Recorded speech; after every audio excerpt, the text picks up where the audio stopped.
Welcome दोस्तों। इस video का टॉपिक हमारा है बादल, यानी कि बादल किसे कहते हैं, बादल कितने प्रकार के होते हैं, बादल का निर्माण कैसे होता है, या फिर बादल कितने सारी चीज़ें से मिलकर के बनी होती है। तो दोस्तों इस वीडियो में हम लोग बादल के बारे में कुछ रोचक जानकारियाँ लेंगे जो सबों को पता होना चाहिए कि आखिर बादल वर्क कैसे करता है, बारिश कैसे होती है। तो इसके बारे में हम लोग डिटेल्स में पढ़ने वाले हैं।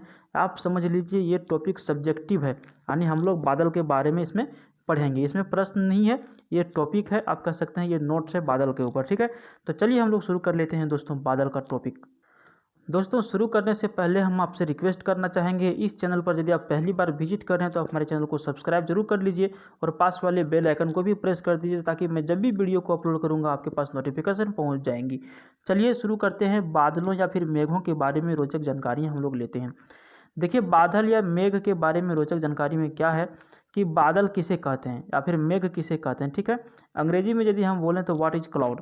तो इसके बारे में क्या होता है कि वायुमंडल में उपस्थित जलवाष्प के संघनन से बने जलकणों या हिमकणों की दृश्यमान राशि बादल कहलाती है। क्या होती है, वायुमंडल में जो भी उपस्थित जलवाष्प होते हैं, वायुमंडल मतलब क्या, मान के चलिए समुद्र में जल है। ठीक है, समुद्र में जल है, वो जलवाष्प होकर के ऊपर चले जाते हैं। ठीक है, और वो जो होता है संघनन विधि के द्वारा जलकण बन जाते हैं या फिर हिमकण बन जाते हैं, और इसी राशि को बदल करके या क्या हो जाते हैं, बादल में कन्वर्ट हो जाते हैं। बादल वर्षा का प्रमुख स्रोत है और वर्षा का प्रमुख स्रोत बादल ही है। इसी के कारण वर्षा, हिमपात और ओलावृष्टि पृथ्वी के धरातल पर पहुंचते हैं। मौसम विज्ञान की भाषा में मेघ या बादल को उस जल अथवा अन्य रासायनिक तत्वों के मिश्रित द्रव्यमान के रूप में परिभाषित किया जाता है जो द्रव्य रूप में बूंदों अथवा ठोस हिमकणों के रूप में वायुमंडल में व्यवस्थित हो जाते हैं। तो दोस्तों आपने देखा कि बादल क्या होते हैं, प्रमुख जलवाष्प जो होते हैं संघनन बन करके ये जलवाष्प हो जाते हैं, जलवाष्प होने के बाद संघनन होते हैं, फिर ये हिमकण में बदल जाते हैं, और ये जो प्रक्रिया होती है उसके बाद जाकर के बादल बनते हैं, और बादल जरूरी होती है वर्षा के लिए। ठीक है, और चलिए अब हम लोग देखते हैं कि आखिर बादल का निर्माण कैसे होता है ना, मेघ का निर्माण कैसे होता है, हाउ इज क्लाउड फॉर्म। ठीक है, अब इसके बारे में हम लोग जानने का यहाँ पे थोड़ा सा प्रयास करते हैं। देखिए मेघों के निर्माण के लिए आवश्यक तत्व जो है जल का विस्तृत क्षेत्रफल में फैला होना। ठीक है, विस्तृत क्षेत्रफल में मतलब फैला होना मतलब कि समुद्र क्या है, समुद्र बहुत बड़ा एरिया होता है, वहाँ से जलवाष्प होकर के बादल बनते हैं। दूसरा चीज़ है सूर्य ताप या ऊष्मा का अधिक होना। आप समुद्र में यदि गए होंगे तो आपको पता चला होगा कि जितना हम लोग यहाँ पे घरों में जो ताप होती है उससे कई गुना अधिक ताप होती है समुद्र में। इसी की वजह से वहाँ ज़्यादा ताप पड़ने से वहाँ से ज़्यादा जलवाष्प होते हैं। ठीक है, आगे देखते हैं। वायुमंडल में धूल कणों की उपस्थिति बहुत जरूरी है, और 4 नंबर में है पवन। तो मेघ निर्माण के लिए ये 4 चीज़ें बहुत ज़्यादा डिपेंड करते हैं। ठीक है, अच्छा इसका निर्माण की प्रक्रिया क्या होती है, मेघ जो होते हैं इसका निर्माण की प्रक्रिया देखिए। बादलों का निर्माण संघनन की प्रक्रिया के कारण होता है। सबसे पहले दिन के समय में विस्तृत महासागरों या सागरों में सूर्य की किरणें पड़ती है, जिस कारण महासागरों का जल गर्म होकर वाष्पीकृत होने लगता है और जलवाष्प में परिवर्तित होने लगता है। ठीक है, इसके बाद गर्म वायु में इस जलवाष्प को ऊपर उठाकर वायुमंडल में ले जाने का कार्य करती है। वायु जैसे जैसे ऊंचाई पर बढ़ती रहती है वैसे वैसे तापमान कम होता रहता है और जलवाष्प ठंडा होने लगता है, और वायु में उपस्थित धूल कणों के केंद्रकों के चारों ओर जलवाष्प संघनित होने लगता है, जिसे बादल या फिर मेघ कहते हैं। चूँकि इनका निर्माण पृथ्वी की सतह से कुछ ऊंचाई पर होता है, इसलिए इनके विस्तार, घनत्व तथा पारदर्शिता या फिर अपारदर्शिता में अंतर आने लगता है, जिसे ये विभिन्न रूप धारण कर लेते हैं। तो ये हो गया जिसका निर्माण कैसे होता है, आपने बिल्कुल अच्छी तरीके से यहाँ पे देख लिया। अब हम लोग आते हैं बादल कितने प्रकार के होते हैं, टाइप्स ऑफ क्लाउड। ठीक है, सामान्यतः बादलों को वर्गीकरण उनके विस्तार, घनत्व तथा पारदर्शिता या फिर अपारदर्शिता के आधार पर किया जाता है। ये मुख्य रूप से 4 प्रकार के होते हैं जो निम्नलिखित हैं। अब हम लोग चारों प्रकार के नाम जान लेते हैं। पहला है पछाभ मेघ, ठीक है, दूसरा है कपासी मेघ, तीसरा है वर्षा मेघ और चौथा है स्तरी मेघ। अब हम लोग इसके बारे में थोड़ा डिटेल्स में जानने का प्रयास करते हैं।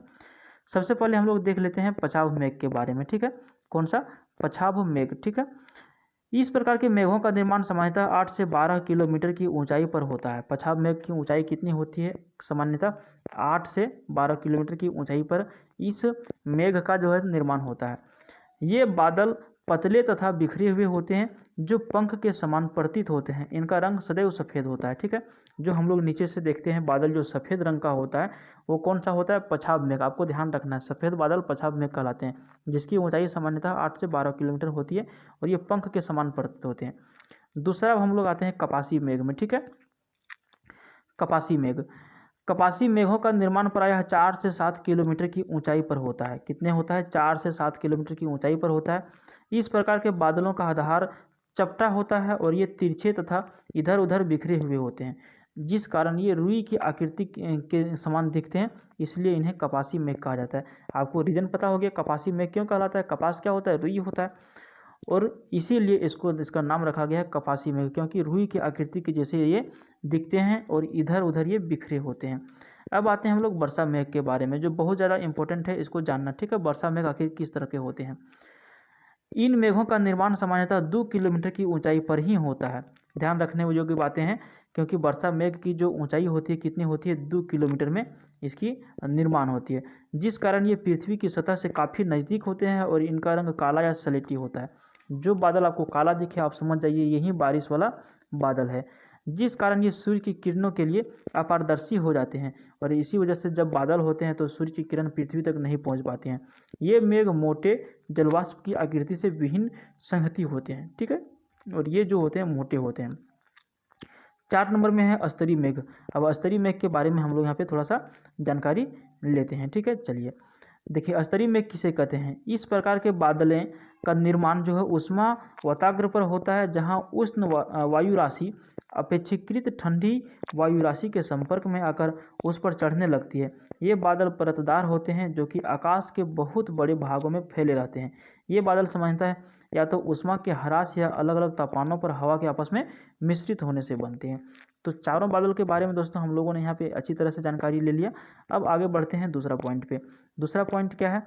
देखिए बादलों या फिर मेघों के अन्य मुख्य प्रकार। ठीक है, इसके अन्य जो मुख्य प्रकार हैं उसके बारे में हम लोग जानते हैं। ये 4 प्रकार के प्रमुख मेघ कपासी, अस्तरी और वर्षा और पछाब मिलकर निम्नलिखित रूपों में बादलों का निर्माण करते हैं। ऊंचे बादल, इसका निर्माण लगभग 5 किलोमीटर से लेकर के 14 किलोमीटर की ऊंचाई पर होता है।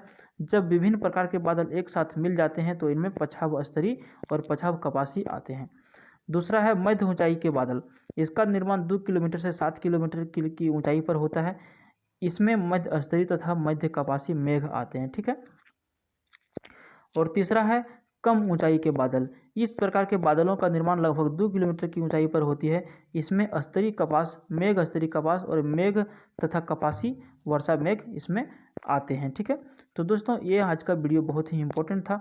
तो आप लोगों ने यहाँ पे जाना बादलों के बारे में, बादल कैसे बनते हैं, बादल कितने प्रकार के होते हैं, है ना, तो मेघ कैसे बनते हैं, बारिश कैसे होती है, इसके बारे में आप यहाँ पे पढ़ें। वीडियो पसंद आए तो वीडियो को लाइक कीजिए। मिलते हैं फिर किसी दूसरे वीडियो में, तब तक के लिए बाय। देखते रहिए जीके विचार की यूट्यूब चैनल को। Thank you.